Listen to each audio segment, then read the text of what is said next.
네, 오늘 미안해.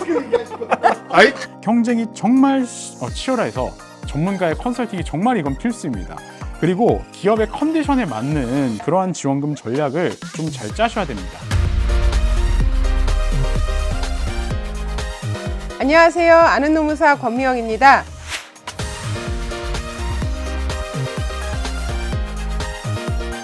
여러분, 특허 하나로 기업이 받을 수 있는 혜택 많다는 거 알고 계신가요? 특허 이야기 세 번째 준비해 보았습니다. 네, 오늘 변리사계의 아이돌 김세현 변리사님 모시고 진행해 보도록 하겠습니다. 네, 안녕하세요. 아이돌의 요건을 갖추지 못한 변리돌 김세현 변리사입니다.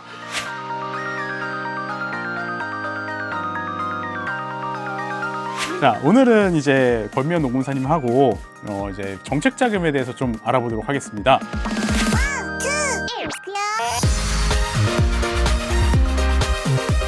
변리사님, 제가 회사를 방문하면 우리 정부 지원금 얘기를 사실 네. 좀 많이 하시거든요. 그래서 제가 최근에 이 변리사님 통해서 특허를 이용해서 정책 지원금도 받을 수 있다, 이런 얘기를 좀 알게 됐어요. 그래서 이런 내용을 우리 회사들한테 좀 알려주시면 좋을 것 같습니다.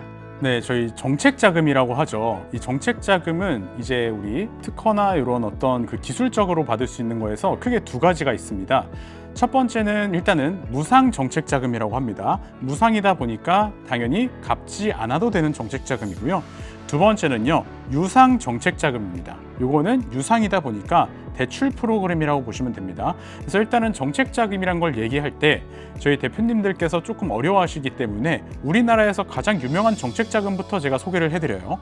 유명한 정책 자금 뭐가 있을까?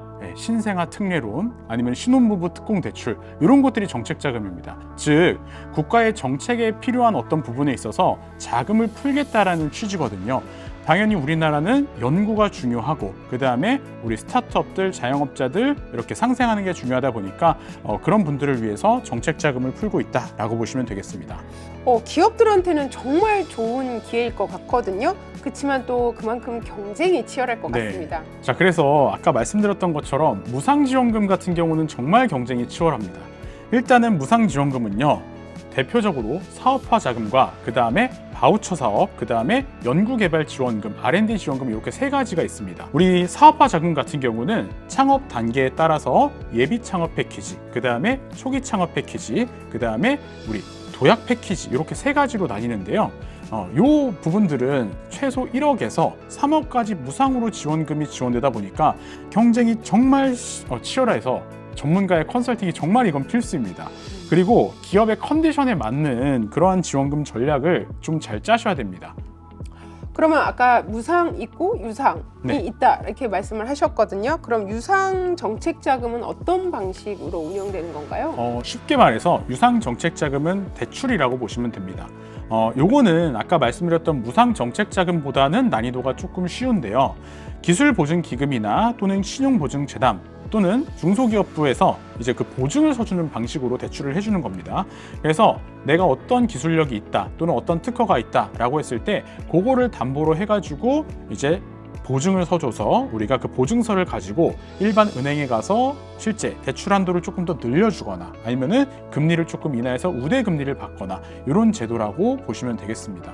그래서 정말 많이 있는데 제가 쉽게 말씀드릴 수 있는 거는 한 세 가지 정도가 있을 것 같아요. 첫 번째는요, 중진공 대출이라고 해가지고 1억에서 2억 정도까지 대출이 되는 프로그램이 있고요. 그 다음에 방금 말씀드렸던 것처럼 신용보증재단이나 기술보증기금에서 우리가 IP담보대출이라고 해서 특허권을 담보로 해서 대출을 받을 수 있는 경우가 있고요. 그 다음에 정말 끝판왕은요, TCB라는 제도가 있습니다.